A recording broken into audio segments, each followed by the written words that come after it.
Cendekiawan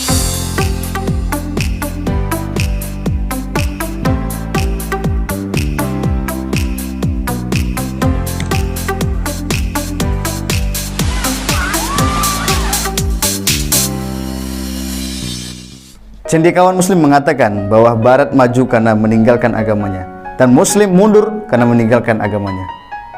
Apakah ini benar? Pertanyaannya adalah, kita lihat sekarang ada Muslim yang malu dengan agama Islam sendiri. Bahkan tidak banyak dari kita berkiblat pada pemikiran Barat.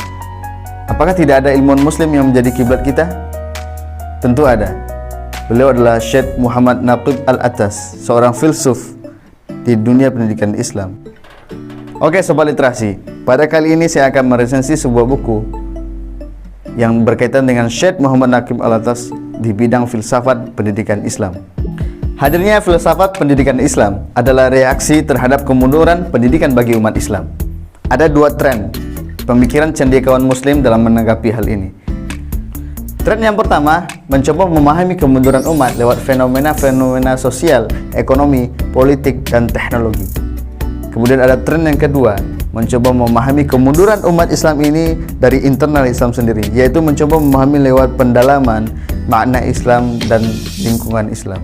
Permasalahan pendidikan Islam adalah tentang bagaimana hal yang terjadi di sekarang ini adalah dikotomi dan mendikotomikan antara ilmu umum dan agama. Padahal dalam Islam, semua ilmu itu adalah penting. Pentingnya ilmu itu terletak pada kemaslahatan ilmu itu dan bergunanya ilmu itu terhadap umat manusia, terutama umat Islam. Tentunya kegunaan ilmu ini terkait dengan pandangan Islam sendiri. Pendekatan dikotomis adalah cara berpikirnya Barat. Tidak semua cara berpikir Barat kita telan mentah-mentah, kita ambil, khususnya dalam pandangan Islam. Kemudian Syekh Muhammad Naqib Al-Attas menawarkan sebuah konsep yang ideal dengan cara memahami kembali makna-makna Islam, memahami kembali konsep ta'lim, tarbiyah dan ta'adib, dan konsep beliau dikenal dengan Islamization of knowledge atau islamisasi terhadap ilmu. Kemudian saya mencoba memilih sebuah buku yang sesuai dengan pandangan Syekh Muhammad Naqib Al-Attas. Karena apa? Buku beliau sangat banyak. Ini contohnya. Pertama adalah buku Islam dan Sejarah Kebudayaan Melayu. Konsep pendidikan dalam Islam, Islam dan filsafat sains, Islam dan sekularisme, serta filsafat dan praktik pendidikan Islam Syekh Muhammad Naqib Al-Attas. Kemudian saya mencoba memilih sebuah buku yang saya anggap ketika saya membelinya adalah sebuah buku yang mewakili pemikiran Syekh Muhammad Naqib Al-Attas dan hubungannya dengan Indonesia. Bukunya adalah sebagai berikut.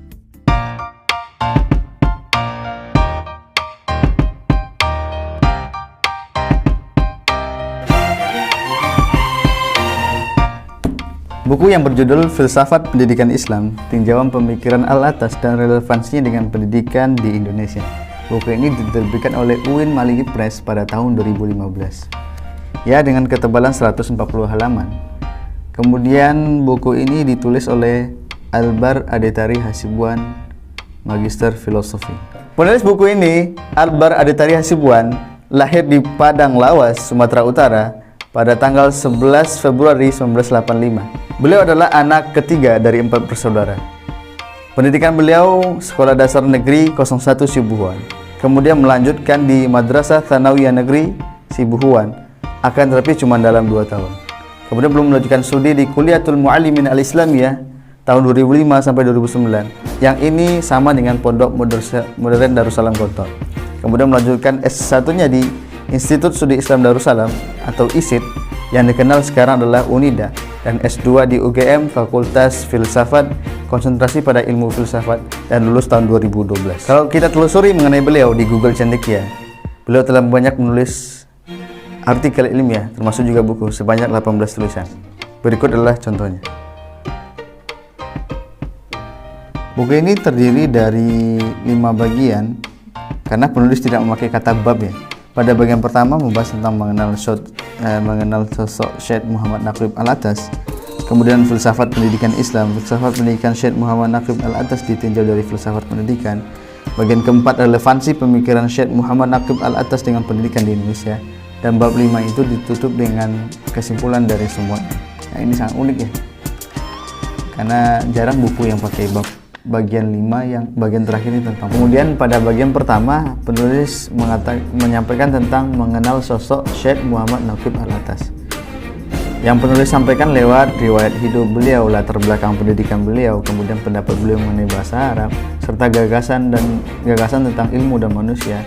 Yang tidak kalah penting adalah tentang Islamisasi ilmu pengetahuan. Oke, kita sedikit mengenal tentang Syekh Muhammad Naqib Al-Atas. Kita coba dulu cari di Google ya. Jika kita telusuri Syekh Muhammad Naqib Al-Atas lewat Google, maka kita menemukan beliau adalah sosok yang sangat luar biasa. Baik, pada poin terakhir di bagian 1 ini, penulis membahas tentang Islamisasi ilmu pengetahuan menurut Al-Atas. Ya, perlu kita pahami bahwasanya di sini penulis menyampaikan bahwasanya Islamisasi ilmu pengetahuan ini perlu kita pahami Islamisasi ilmu pengetahuan ini adalah cara untuk membuat ilmu pengetahuan di dalam Islam tidak bercampur dengan prinsip-prinsip lain yang membuat prinsip-prinsip fundamental Islam ini tidak menjadi prinsipnya Islam. Atau dalam artian kita melepaskan dari hegemoni barat atau westernisasi dalam prinsip Islam. Kemudian perlu digarisbawahi, Islami ilmu pengetahuan ini tidak mengandung makna menolak seluruh ilmu modern barat. Ya, dikatakan nanti, wah ini enggak modern, ini tradisional. Bukan, tidak semuanya itu menolak prinsip ilmu modern barat. Akan tetapi Al-Atas menolak prinsip-prinsip yang bertentangan dengan fundamental Islam. Ya, tentunya adalah orang yang bisa menangani Islam adalah orang yang paham akan Islam. Bagaimana orang barat bisa menangani Islam? Nah, itu yang harus dipahami Islamisasi ilmu pengetahuan.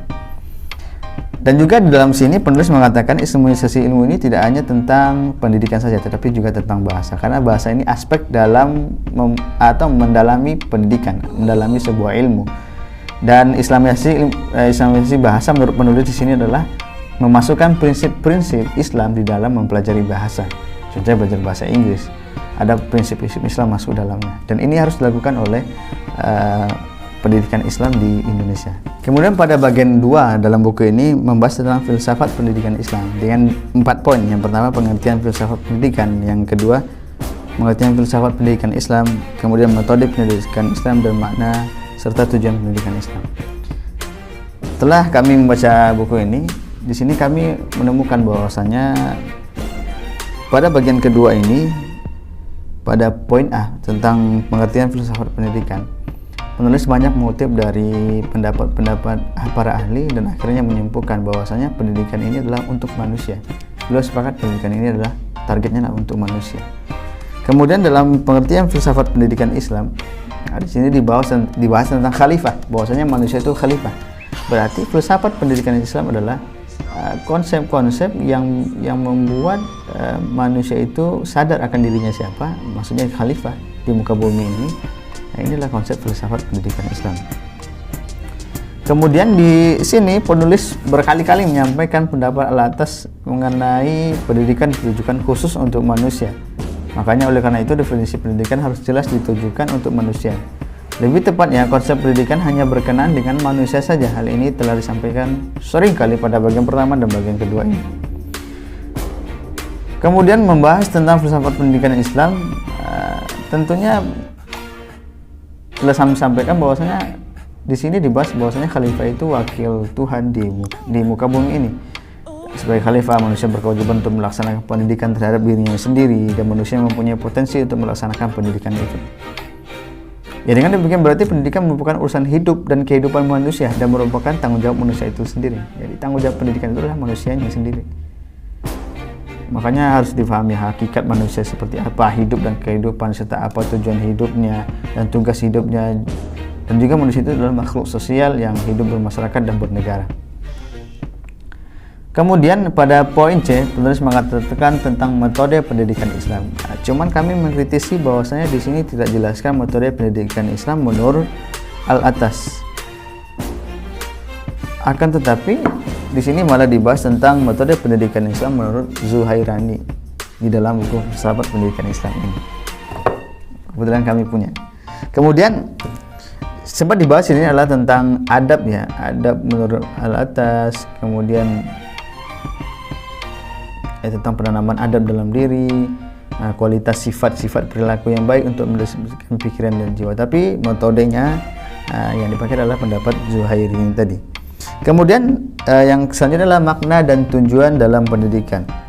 Ini terdapat pada poin D. Pendidikan dalam konteks Al-Atas telah menjadikan seseorang menjadi beradab, bukan menjadi negarawan yang baik. Artinya Al-Atas melihat maksud dan tujuan pendidikan ini adalah pada individu, bukan pada masyarakat. Sebab individu yang baik akan membentuk masyarakat yang baik. Ini adalah tentang individu. Jadi pendidikan, maksud dan tujuan pendidikan itu adalah untuk individu, bukan untuk masyarakat umum. Nah, sini dijelaskan bahwasanya pendidikan itu bukan membuat warga negara yang baik, tapi mendidik manusia yang baik, bukan negarawan yang baik. Ini bukan bermaksud kita tidak boleh menjadi negarawan yang baik. Maksudnya di sini adalah seseorang yang punya individu yang baik, manusia menjadi manusia yang baik, tentunya akan menjadi negarawan yang baik. Di dalam Islam pun sendiri seperti itu. Tidak ada terorisme dalam Islam seperti itu. Nah, ini tidak dibahas dalam buku ini, adalah pendapat kami. Kemudian di sini terdapat perbedaan antara filsafat pendidikan Zuhairi ini dengan Al-Atas ini tapi tidak dibahas dalam sini. Jelas bahwasanya prinsip metode filsafat pendidikan Islam menurut Zuhairi ini tadi adalah bukan tentang individu, tapi tentang bagaimana pendidikan Islam ini bisa membuat membuat lahan kerja dan sebagainya. Ini sifatnya umum, bukan individu saja. Nah, ini yang ditulis dalam buku ini. We are going to part 3, bagian ketiga. Bagian ketiga adalah membahas tentang filsafat pendidikan Syekh Muhammad Naqib Al-Atas ditinjau dari filsafat pendidikan. Pada bagian ini terdiri dari 2 poin. Poin yang pertama adalah membahas mengenai takdib atau konsep pendidikan Al-Atas. Kemudian yang kedua adalah pandangan kaum perennialis tentang bagaimana konsep pendidikan Al-Atas. Di sini kami garis bawahi ada perkataan ada hadis yang dikutip oleh Al-Atas, yakni berbunyi Adabani Rabbi fahsana ta'dibi. Tuhanku telah mendidikku dan dengan demikian menjadikan pendidikanku yang terbaik. Nah, gara-gara adabani ini dengan ta'dib ini, akhirnya beliau mengambil teori adab. Di sini jelaskan bagian ketiga ini tentang bagaimana perbedaan tarbiyah, ta'lim dan ta'dib, yang tidak hanya dibahas tentang pandangan Al-Atas saja, tapi juga dibahas tentang pendapat-pendapat beliau. Ta'dib ini adalah kesimpulan dari tarbiyah dan ta'lim, karena ta'dib ini mencakup ilmu dan amal. Ya, seseorang itu dikatakan berilmu jika dia mengamalkan ilmunya, artinya dia beradab dan sebagainya. Di sini kami menyimpulkan bahwasanya di sini dibahas tentang kaum perennialis itu adalah kaum pandangan yang sama dengan Al-Atas. Maksudnya adalah pandangan yang menyatakan bahwasanya konsep-konsep keilmuan masa lalu itu adalah konsep yang ideal. Seperti Al-Atas juga, konsep ta'dib ini kan sudah ada semenjak Nabi, sudah ada semenjak sahabat. Ini menemukan kembali. Nah, perbedaannya adalah perennialisme dan Al-Atas. Al-Atas ini memodifikasi konsep ta'dib ini sesuai dengan zaman kita sekarang. Ada beberapa konsep yang tidak bisa dicocokkan dengan sekarang, itu yang dimodifikasi Al-Atas. Tapi kalau kaum perennialis itu langsung dicocokkan sama plak gitu, harus gini. Kemudian kita masuk ke bagian keempat yang sangat penting, relevansi pemikiran Syekh Muhammad Naqib Al-Atas dengan pendidikan di Indonesia. Di sini dibahas yang pertama adalah bagaimana pemahaman tentang pendidikan di Indonesia, pengertian pendidikan nasional, tujuan pendidikan nasional. Banyak sekali undang-undang yang disampaikan di sini ya, dan juga tentang sistem pendidikan nasional, banyak sekali undang-undangnya. Tapi yang perlu kami garis bawahi adalah di sini disebutkan bahwasanya semua dasar sistem pendidikan, dasar tujuan pendidikan nasional itu harus disesuaikan dengan landasan ideologi negara kita. Dan di sini juga dibahas bahwasanya banyak yang terjadi di Indonesia ini tidak seperti konsep Al-Atas ya, karena konsep Al-Atas itu tentang ta'dib, ada adil, bahwasanya pendidikan di Indonesia tidak merata dan sebagainya. Kemudian bijaksana, melahirkan masyarakat yang berasusila, yang bersusila, yang beradab. Di Indonesia ini banyak sekali, bahkan pelajar-pelajar itu tidak beradab. Bahkan di Indonesia sendiri, menurut Al-Atas itu adalah konsep pendidikan paling tinggi adalah universitas. Berarti universitas ini harus melahirkan insan yang kamil, insan yang sempurna, insan yang perfect lah. Maksudnya adalah yang beradab sebagainya. Di sini juga dibahas tentang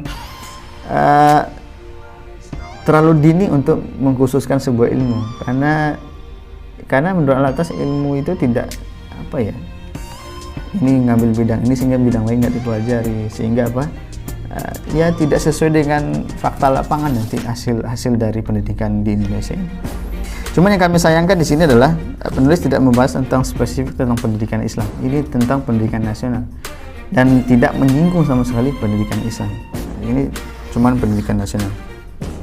Kemudian di sini juga membahas tentang relevansi takdib dengan pendidikan di Indonesia. Kami tidak banyak berkomentar mengenai ini. Kami sempat bingung.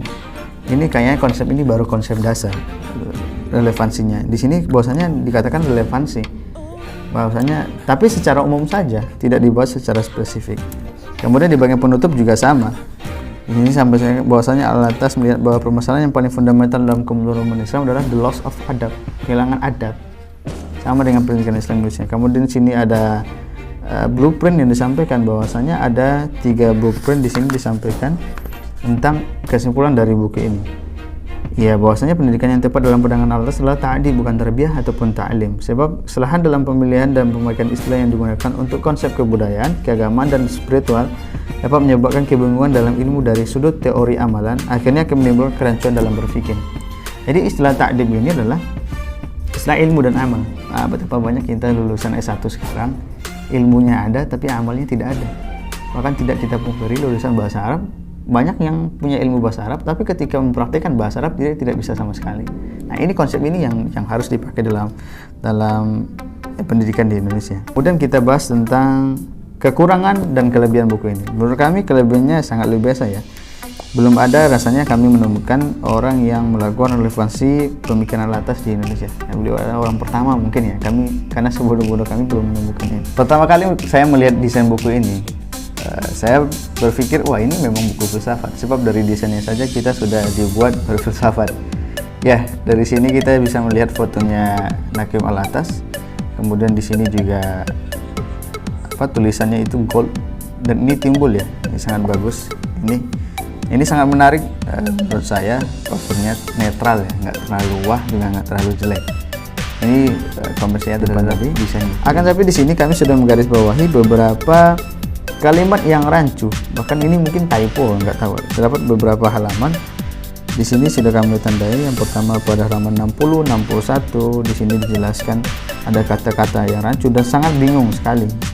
Nanti kalau seandainya pendengar semua membaca buku ini akan merasakan hal yang sama, karena banyak istilah yang tidak difahami dan di sini tidak ada kalimat indeks atau kata-kata yang istilahnya itu yang kita tidak pahami. Akhirnya kita mencari di Google. Harusnya di sini sudah diberikan kata-kata ini terus artinya ini indeks kalau salah namanya. Itu komentar kami tentang buku ini, dan sekali lagi kami melihat buku ini belum bisa mewakili buku yang sebanyak ini tentang konsepnya, karena ini ada tentang konsep Al-Atas secara menurut kami kompleks, tebal banget tentang filsafat pendidikan Islam ini, kemudian dijadikan seperti ini. Akan tapi konsep ini hanya mengambil konsep secara umum saja, dan di sini dikatakan bahwasanya relevan banget konsep ini diadakan di Indonesia karena beliau juga orang Nusantara, akhirnya Melayu itu juga Nusantara ya, Malaysia, dan konsep ini cocok buat Indonesia. Mungkin resensi buku kita kali ini saja. Mohon maaf kalau ada keseluruhan. Menurut kami, kritik kami adalah pemikiran Al-Atas ini sangat bagus ya, karena ta'dib ilmu dan amal. Kami merasakan sendiri bahwasanya pendidikan di Indonesia ini terkadang terpaut dengan